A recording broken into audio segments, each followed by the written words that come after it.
Hi friends, எல்லாம் எப்படி இருக்கீங்க? நல்லா இருக்கீங்களா? கிஷோர் கிளம்பிட்டியாப்பா? வாங்க வாங்க வாங்க.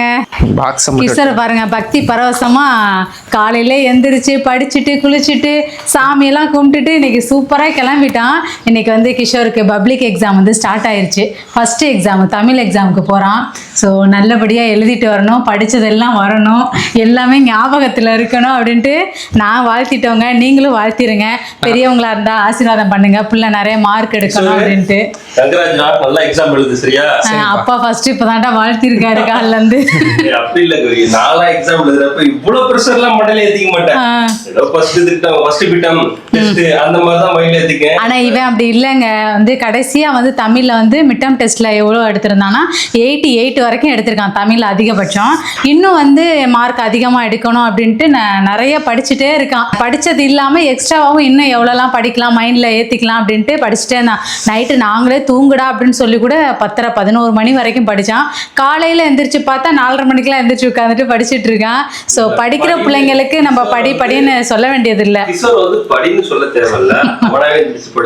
ஆமா ஆமா, டியூஷனும் லாஸ்ட் பெஞ்ச்லாம் கிடையாது, ஃபர்ஸ்ட் பெஞ்ச். அப்படியே நான் லாஸ்ட் பெஞ்சுல தான் உட்காருவேன். ஆனா நான் படிப்பேன். இல்ல அந்த மாதிரி நல்லா படிப்பான் கிஷோர். அப்பா அவங்க அப்பா வாயில இருந்து நல்லா படிக்கிறான், நல்ல புள்ள அப்படின்னு பேர் வாங்குறது ரொம்ப கஷ்டங்க. இன்னைக்குதான் சொல்லியிருக்காரு. இல்லாட்டி ஏதாச்சும் ஒண்ணு திட்டிக்கிட்டு ஏதாச்சும் பண்ணிட்டே தான் இருப்பாரு. நம்ம எல்லாத்துலயும் சரியா இருக்கான்றதை விட இருந்தாலும் நம்ம கண்டிஷன் பண்ணிக்கிட்டே இருக்கணும். ஏன்னா நம்ம பேரண்ட்ஸ் இல்லையா? பேரண்ட்ஸ்னா கண்டிக்கின்றது கிடையாது கவி. தெரியணும்ல அவன் நல்லது இருக்கிறதுல எதுன்னு சொல்லிட்டு எது தப்போ அதை கண்டிக்கணும், நல்லதை பாராட்டி கொடுக்கணும். அதுதான் விஷயம். மார்க் எவ்வளோ எடுக்கலாம்?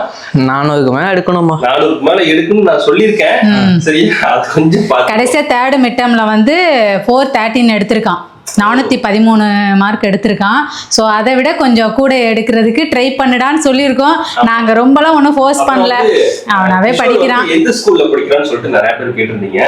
ER higher secondary school. ஆமா, நம்ம திருச்சி அண்ணாசாலையில தான் இருக்கு. கவர்மெண்ட் ஸ்கூல் தான், இருந்தாலும் நல்ல ஓரளவுக்கு கோச்சிங் கொடுப்பாங்க. இதோட என்ன ஸ்பெஷல் ஆகும்னா, இப்ப வந்து கல்வித்துறை அமைச்சரா இருக்கிறாருல அன்பில் மகேஷ், அவர் வந்து எங்க ஸ்கூல்ல தான் படிச்சிருக்காரு, இங்கதான் படிச்சிருந்தாரு. ஸோ அடிக்கடி இன்ஸ்பெக்ஷன் வருவாரு. ஸோ அது ஒரு பிளஸ்.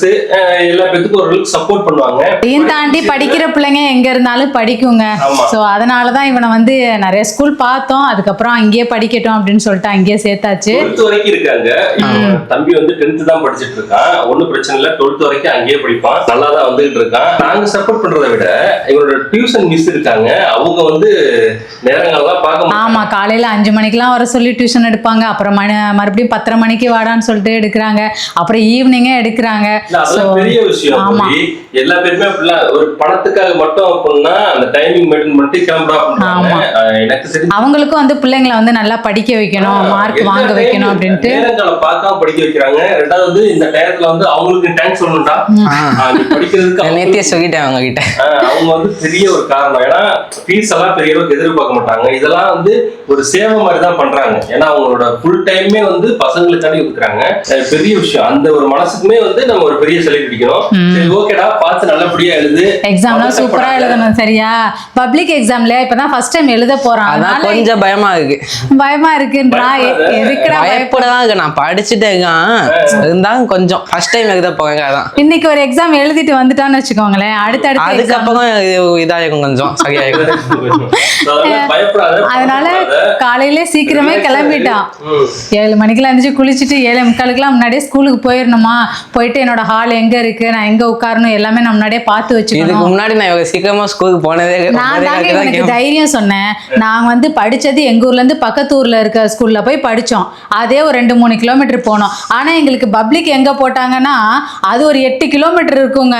அங்க போட்டிருந்தாங்க ஒரு ஸ்கூல்ல. கிராமத்துல படிச்சப்ப எவ்வளவு கஷ்டம் தெரியுமா?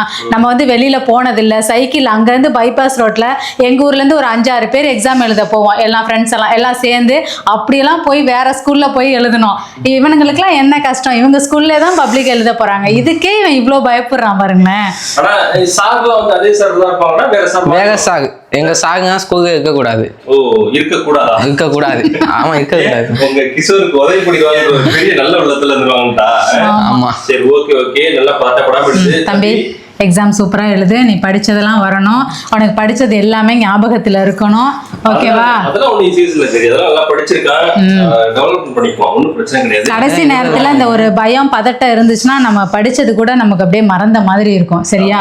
அதனால ஒரு மாதிரி ரிலாக்ஸா போய் நம்ம எல்லாம் படிச்சது இவ்வளவு நாள் படிச்சது தானே, புதுசா என்ன வரப்போகுது அப்படின்ற மாதிரி ரிலாக்ஸா ஒரு நிமிஷம் அப்படியே கண்ணை மூடி உட்காந்துட்டு எனக்கு 9:45 தான் எக்ஸாம். ஆனா நான் எத்தனை மணிக்கு? இங்க பாரு, முக்கியமா எக்ஸாம் நம்பர்லாம் கரெக்டா போட்டுரு. சரியா? ஹால் டிக்கெட்லாம் அங்க கொடுத்துருவாங்க. கொடுத்துருவாங்க, கையில கொடுக்க மாட்டாங்க, அவங்க கையில வச்சிருப்பாங்க. கையில வச்சிருப்பாங்க. நம்ம கிட்ட கொடுத்தா தொலைஞ்சுக்கிட்டு அவங்க கடைசி எக்ஸாம் அப்பதான் கையில கொடுப்பாங்க. பாருங்க, நாங்கெல்லாம் படிக்கிறப்ப எடுத்துட்டு போனோம், அது இருக்கான்னு பேக்ல செக் பண்ணிக்கிட்டே இருக்கோம். அதை வேற எடுத்துட்டு வந்து அது ரொம்ப சிரமம். இப்ப இருக்க பிள்ளைங்களுக்கு நிறைய சலுகை வந்துருச்சுங்க, இருந்தாலும் எதுக்கு பயப்படுதுங்கன்னு தான் தெரியல. சரி, ஓகே, உன்னோட நம்பர் எல்லாம் கரெக்டா போட்டுரு.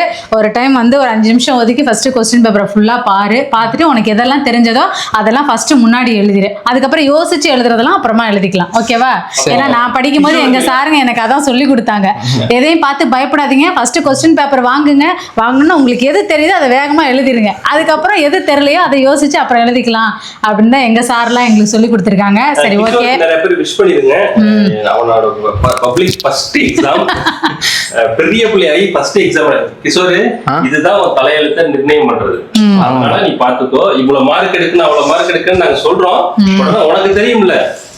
எனக்கு நேற்று ஒரு நிமிஷம் அப்படியே கொஞ்சம் கண்ணு கலங்கிட்டாங்க. ஏன்னா சரி நம்ம பையன் இன்னைக்கு 10th போயிட்டானா அப்படின்ட்டு, சின்ன குழந்தையா இருந்தா இப்படிலாம் நம்மள சீக்கிரம் அப்படியே வளர்ந்துட்டானே அப்படின்ட்டு, டேய் மறுபடியும் குழந்தையா ஆயிடுறான், அதையே அவனா சொல்லிடு, குழந்தை ஆகணுமா திடீர்னு இவ்வளவு பெரிய பிள்ளை ஆயிட்டானே அப்படின்ட்டு ஒரு மாதிரி இருந்துச்சு. சரி, ஓகே, பிள்ளைங்கன்னா வளரதானே செய்வாங்க. படிச்சதெல்லாம் நல்லபடியா எழுதணும். சரியாமா? பதட்டப்படாத, ஒன்னும் பிரச்சனை கிடையாது, எடுக்கிற அளவுக்கு எடுத்து பார்த்துக்கலாம். சரியா? சரி, ஓகே ஃப்ரெண்ட்ஸ், எல்லாருமே விஷ் பண்ணிருங்க. அடுத்த சூப்பரான வீடியோல சந்திக்கலாம். பாய்.